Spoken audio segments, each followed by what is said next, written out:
How would you describe your fighting style? There's ways that I fight that are both highly intellectual, obviously come from city kickboxing, and the system that they've created completely overlaps with my wairo or my spirit, because if you give me a direction to run or something to aim at, it is with my whole full force I push and I attack it, because once I see a chink in your armor, I will rip that thing open and I will make the fight end, and then my people get to rejoice.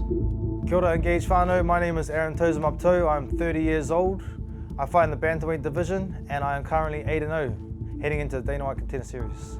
Do you have a fight name? I do have a fight name. My fight name is Tauzemup. Explain what that means and how that fight name came about. Tauzemup came about purely based on my personality and attitude growing up in the far north.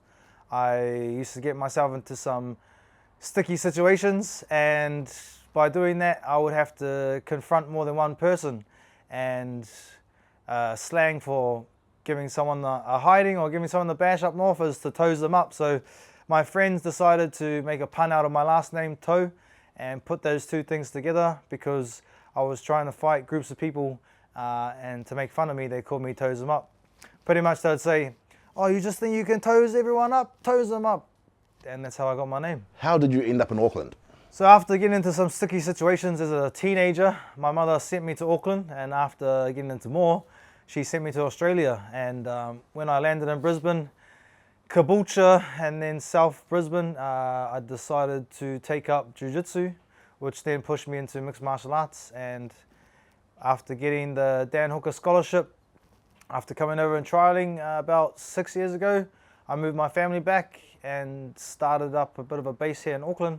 Met the city kickboxing boys and haven't looked back. What was it like being a part of Combat Academy, you know, going through Dan Hooker's tryout tournament, winning, and then having that phase of your career, a couple of years of training under Dan Hooker? How was that? Oh, the experience of doing the Dan Hooker trial and then winning it, obviously, coming back and training with him, and Mark Timms, Kieran Joblin.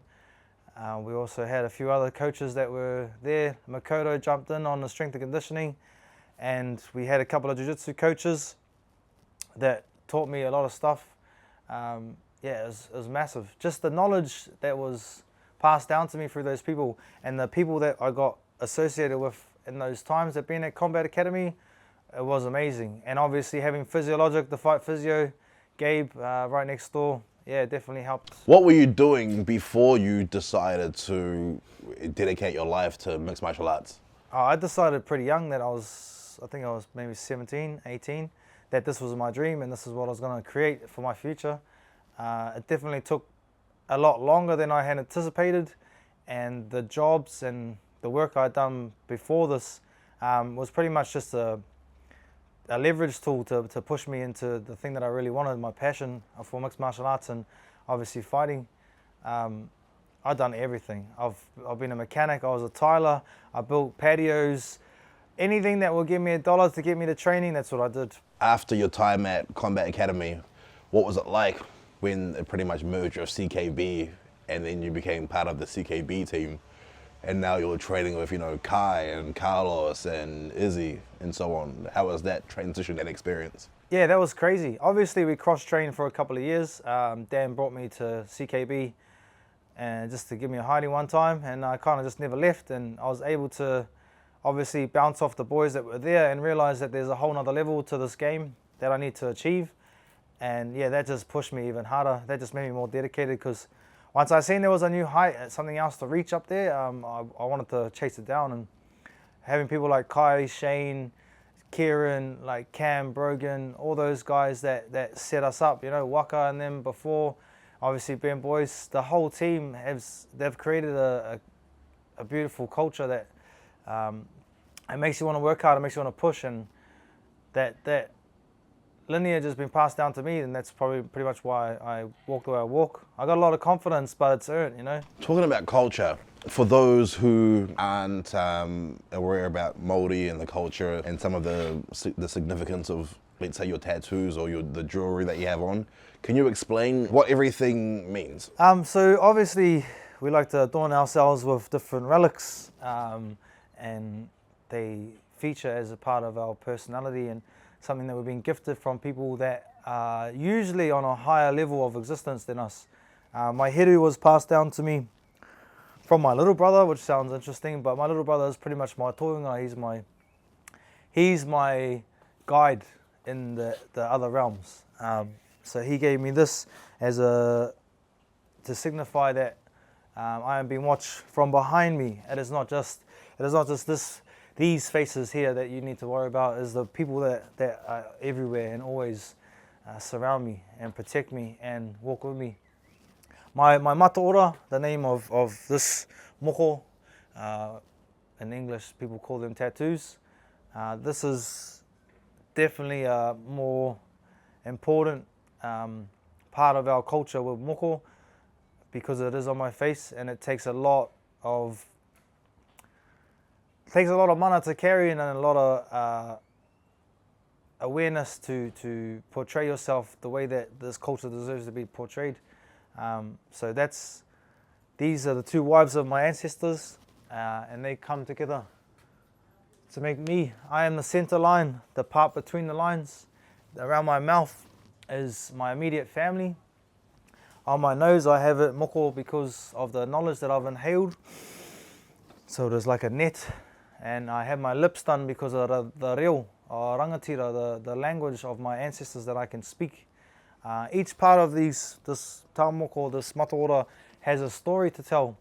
And as I get further along my journey in the UFC, I will tell more of the story. Obviously, some of my face is not done because I haven't earned those yet. And then my taonga, my pounamu here is from my mother, and it's a protection stone. And in Tau Māori, in the world of the Māori, this is a very sacred and special stone. Only gotten from the South Island mostly of New Zealand. They do have other jade in different parts of the world, but this is a very special stone. Talk to me about some of the struggles that you've faced on your journey from you being a teenager up until this point. Yeah, I've sacrificed a lot. I've sacrificed people, I've sacrificed time with loved ones. The major one that I really kind of burns in my soul is the time with my kids.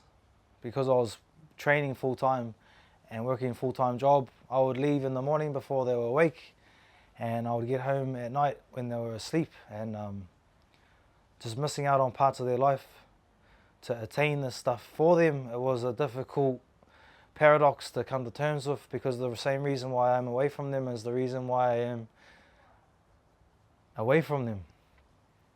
The thing that I'm doing for them is the thing why I don't get to enjoy their life with them, and they don't get to enjoy me in their life. That was the most difficult thing. That is why if you ever see me in times of danger, in times of suffering, or you think that I'm down, you can't count me out, because there's something in my heart that won't let me stay on the floor. There's nothing that will stop me getting to where I need to get, because the sacrifices I made for my children, for my people, those things, they deserve this. Not me, they deserve this. Are they who you fight for, or part of the things that you fight for? Yeah, I fight for my people. I've been posting up a lot about this is for us. And then it's also a pun on this is for yous. Because none of this stuff is really for me. I don't like money, I don't need money. I fight because I love to fight, but this is the thing that can provide for my people and my family. I get to take Te Ao Māori and put it to the forefront of the world and share more of our culture, about our manaakitanga, our whanaungatanga, our tiakitanga, the three staples of what it means to be Māori, you know. I get to provide for all the people that have taken care of me through my life and have brought me up to be this person. I get to look after the future, the mokopuna, my tamariki, the children and the ones that come after them. I get to set them up for their future and to make their life easier. I have an opportunity that my ancestors never had. They used to fight on the battlefield for their lives. I fight here for money. I fight here to look after them, just like they fought to look after us. But now I can make our people prosperous with it. We don't fight for war, to kill, and for our people to be harmed. and for revenge to come, for utu to come. I fight for my people to become prosperous, and I sit in a moment in time where this blood, this ahua, this energy, this vibration, it can bring my people prosperousness. It can lift our people and make them rise again. And once we do that, we're unstoppable. How would you describe your fighting style? My fighting style is completely based on my people, on how they're very, very smart, intelligent, crafty people.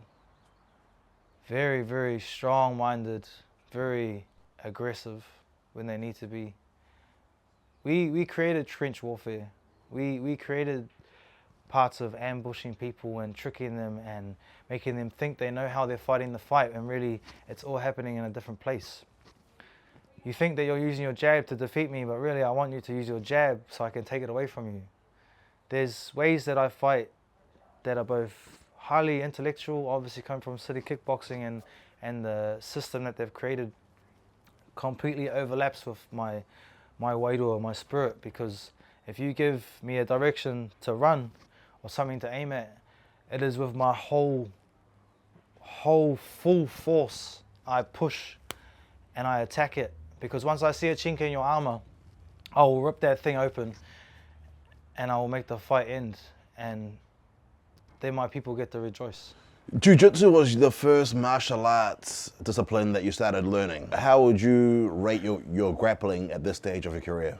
Now? Yeah. Now after all this time? It's funny because I've been doing jiu-jitsu for a long time, but not a lot of people know that I've started in jiu-jitsu. Just because of the hands that I've got and the things that I can do with my energy and how strong I am, people think that it's not technique. But there's layers of my game that no one has seen in jiu-jitsu. My level of jiu-jitsu is at a high enough level that I can make these guys look stupid. I know there's people in my gym that make me look stupid, but at this level, I know that if they run away from these and try and grapple me, they're gonna run into an even worse scenario. So, yeah, wish you luck in the later rounds. What do you know about your opponent on week 6 of Dana White Contender Series? Absolutely nothing. I know his name. His name is Elijah Smith. That's about it. I don't really study my opponents. It's not my job. It's above my pay grade, you know? I'm the type of fighter that trusts my coaches so much that you say, run 100 meters and jump off that bridge. I'm running 100 meters and I'm jumping straight off the bridge. I don't look. I don't ask any questions. I don't say how hard do I run, because I know how hard you want me to run, because you said run. I just do that. That's my job. I let other people do their jobs, I do mine. And as long as I've been training with Dan Hooker under the city kickboxing banner, I'm undefeated, and I'm willing to bet that I go all the way to the title undefeated. I get that strap, you fellas are in trouble. Growing up, or when you were younger, before you got as deep into MMA as you are now, who were some of the fighters that you were big fans of, or that you looked up to, or you wanted to emulate your style like? Well, it's funny because I never really thought about that question, but the more that I've thought about it lately, it's like Raymond Decker. My dad used to make me watch the old school kickboxing. Raymond Decker when he was fighting all the Thais. Obviously Mike Tyson, David Tua. Those guys just had something in them that struck fear in the hearts of their opponents, and they hit hard, but it was more than that. They were doing things that no one else was doing. Psychological warfare. Yeah, but they believed it. You know, it wasn't just psychological warfare where they were trying to put something on someone else, as they truly believed it. They absolutely, without a doubt, felt invincible. Like the way you see Raymond Decker throw kicks and take shots, the way that you see Mike Tyson just lunge into shots, you know, and double up those hands on the same side, and then not even be surprised when they just get slept. That gazelle hook of David Tua, like that, you have to have conviction when you throw that shot. You have to. If you're doing that shot, you have to know that when it lands, it's game over. And that's something that I've taken from the older generation. Obviously, we have a lot of fighters that come from our gym, from our lineage, that are absolutely crazy, but Energy-wise, yeah, that's those guys. I think the most recent one is Dan Hooker. Like Dan Hooker now, the conviction he has is ridiculous. It's unstoppable. This Dan Hooker is going to go to a world title. And when you were growing up, were you telling people about your dreams in combat sports and your aspirations? Bro. So the same reason why people think I'm cool now, the same reason why I'm like, you know, the man apparently, or you know, I have some kind of value to others, is the same reason why when I was a child, no one liked me. That's what's hilarious. The same person I am now, I was when I was a kid. I had the same attitude, I had the same temperament, I had the same perspectives. I carried myself with the same energy, but it just pissed everyone off. Obviously, because it was just hard to control, and you know, there's definitely things I had to smooth over the edges as I grew up. But that was always inside me, and I used to tell people all the time, especially once I moved to Australia, I'd be like, oh, I'm gonna be in the. I haven't even had a fight yet, you know. I'm having Friday beers with the boys, 16 years old after work, like, because that was the culture in Australia, and I'd be like, hey, you know, what are you doing this week? And I'm like, oh, I'm training to be a UFC fighter, and the amount of years people laughed at me were ridiculous. Up until like recently, still, my boss. That when I won the Dan Hooker scholarship, my boss at the time, if you're watching this, you know, I did it, bro. I did it. He told me that I was ruining my kids' lives because I was moving here to chase my dream. And he said that in a few years you're going to fail and you're going to come back to this and you're going to ask for your job back. Well, you know what? There have been a million of you people that have told me that I won't make this. I don't have what it takes to create this for me. And Dan Hooker said something interesting to me after I told him that story, and he said, if someone else can tell you that your dream is not for you, then it's not for you. Because if it's your dream, you'll go and get it. You know, if someone else can convince you that this is not for you, then when the days get actually hard, when you actually start suffering, when you actually want to give up, you're not going to last. You're not going to be able to keep up with the people that really, really deep down inside, you know, have that conviction. What do you have to say for the people close to you that have supported you even before you were anywhere close to where you are now? What do you have to say to all your supporters as you go to Las Vegas to compete on Dana White's Contender Series? There's like only a couple people, like straight up, there's only like, I would say like a handful of people that truly, like, without failure, without fault, they actually believed what I said from day dot, that I was gonna make this flight one day to Las Vegas and I was gonna become the champion of the world like I told them. They didn't even blink when I said it. They loved me that much and they believed in me that much that I turned into this person. Because without those fellas, without those people, I wouldn't be this, because I didn't believe in myself then and they taught me how to believe in myself, and yeah, this is for us.